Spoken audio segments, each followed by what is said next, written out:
हठात तपाईँको पुराना दलका सरकार त्यो दलहरूको तपाईँको छैन मान्छेहरूलाई चिनिराखौँ आजै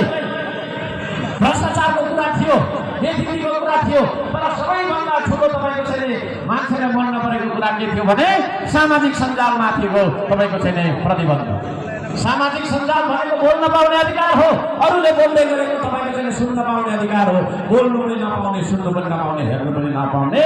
कान पनि तपाईँको थुनिदिएको छ आँखा पनि बन्द गरिदिएको छ मुखमा पनि टेप पालिदिएको छ यो खालको शासन गर्नु खोजेको कारणले गर्दाखेरि जेलजुट आन्दोलन भयो कि भएन विभिन्न विदेशी चल्खेबाट त्यहाँ भए आन्दोलनलाई हाइज्याक गरेर कसैले लग्यो के भयो त्यो सारा कुरामा भन्न चाहन्न म भन्न खोज्दैछु मैले यति मात्रै जेनजी हो आन्दोलन मात्रै गरेर देश बन्दैन है आन्दोलन मात्रै गरेर देश बन्दैन श्रम नगरी बन्दैन नत्र आन्दोलनले मात्रै गर्ने हो देश बन्ने हो भने सबैतिर आगो मात्रै लगाएर आगोको देश खरानीको देश बनाएर देश बन्छ त त्यसो भएको कारणले गर्दाखेरि